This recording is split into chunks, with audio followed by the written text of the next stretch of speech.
Praise the lord.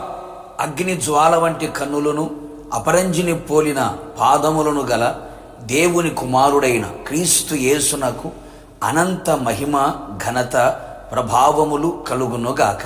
క్రీస్తు నామములో మీ అందరికీ కృపా సమాధానము విస్తరించునుగాక. ఈ దినపు యేసయ్య జీవపు మాట. ప్రకటన గ్రంథం 1వ అధ్యాయం 17వ వాక్య భాగము. ఆయన పాదముల యొద్ద పడితిని. యేసయ్య చేత ప్రేమించబడిన వారు చీకటిలో నుండి ఆశ్చర్యకరమైన వెలుగులోకి పిలువబడిన వారై ఆయన గుణాతిశయములను ప్రచురము చేయుటకు ఏర్పరచబడిన వంశముగాను, రాజులైన యాజక సమూహముగాను, పరిశుద్ధ జనముగాను, దేవుని సొత్తైన ప్రజలుగా ఉండి ఈ ఆత్మీయ యాత్రలో యేసయ్య వైపు చూచుచు ఆయన అడుగు జాడలలో నడుచుచు ఆయన వలె ఉండుటకు రూపాంతరము చెందుతూ నడిపించబడుచున్న ఆత్మీయులారా, ఆత్మ సంబంధులారా, మనమందరము ఎల్లప్పుడూ ఆయన పాద సన్నిధిలో నిలిచి ఉండవలెను. ప్రపంచములో ఆయన పాద సన్నిధిని మించిన విలువైన స్థలమును ఎక్కడ మనకు దొరకదు. నిజమే ప్రియులారా, మనము ఆయన పాద పీఠముగా మారిపోదము. మన జీవితమునకు ఆయన పాదములే శరణం, ఆయన పాదములే ఆశ్రయము. మన విశ్రాంతి స్థలములు ఆయన పాదములే. ఎలాంటి పరిస్థితులు మన జీవితంలో వచ్చినా మనము ఆయన పాద సన్నిధిని కోరుకొనేదము. ఆయన పాదముల యొద్ద దీనులమై గడిపెదము. మనమందరము ఆయన పాదముల యొద్ద కూర్చుండి ఆయన బోధ వినేవారమై ఉందుము. అట్టి వారికి విచారం ఉండదు, కలవరపడరు. అట్టి వారి ఎడల యేసయ్య కన్నీళ్లు విడుచును, వారి కొరకు గొప్ప కార్యములు జరిగించును, చరిత్రలో నిలిచిపోవునట్లు చెయ్యును, మరణమును నిరర్ధకము చెయ్యును, కట్టబడిన ప్రతి కట్లను తెంపివేయును. ఆయన మనకు బోధకుడై ఉండి నడవవలసిన మార్గమున నడిపించి పరమునకు చేర్చును.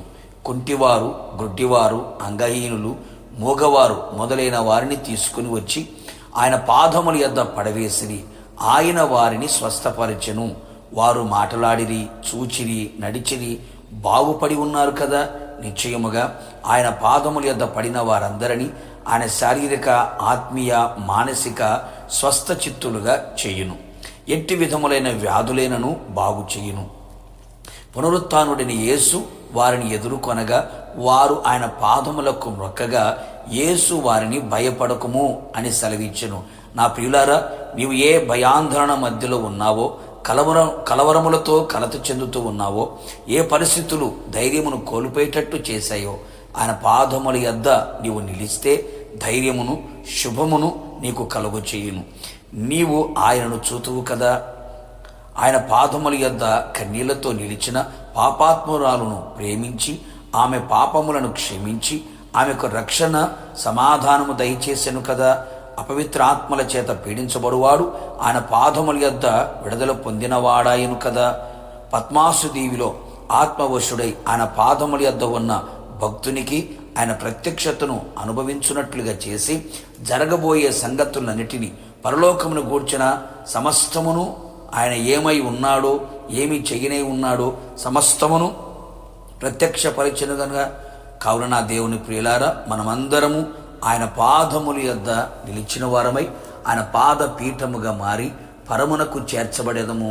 యుగ యుగములో యేసయ్యతో కూడా నిలిచి ఉండేదము. ప్రార్థన. మమ్మల్ని మిక్కిలిగా ప్రేమించిన ప్రియ పరలోకపు తండ్రి, నీ పరిశుద్ధమైన పాదములకి కోట్లాది స్తోత్రము చెల్లించుచూ ఉన్నాం. మేమంతా ప్రభువా మీ పాద సన్నిధిలో, మీ పాద పద్మములపై నిలిచి ఉన్నట్లుగా అపరంజి వంటి పాదములు కలిగిన మీ సన్నిధిలో మేము నిలిచిన వారమై సమస్త మేలులు, ఆశీర్వాదములు పొందుకోవడానికి కృప దయచేయండి. మీ పాద పద్మములపై నిలిచిన వారిని మీరు త్రోసివేసే దేవుడవు కాదు. కనికరించి కార్యాలు చేసి ఉన్నత స్థితులు నిలబెట్టగలిగిన సర్వశక్తి గల దేవుడు. మేమంతా మీ పాద పీఠముగా ఉండునట్లుగా కృప దయచేసి నీ మహిమగల రాకడలో మిమ్మల్ని ఎదుర్కొనే భాగ్యమును దయచేయమని యేసు పేరట వేడుకొని పొందుకొని ఉన్నాము తండ్రి. ఆమెన్. నిశ్చయముగా మీరును మీ కుటుంబ సభ్యులందరూ ఆయన పాద సన్నిధిలో నిత్యము నిలిచి ఉందురుగాక. God bless you.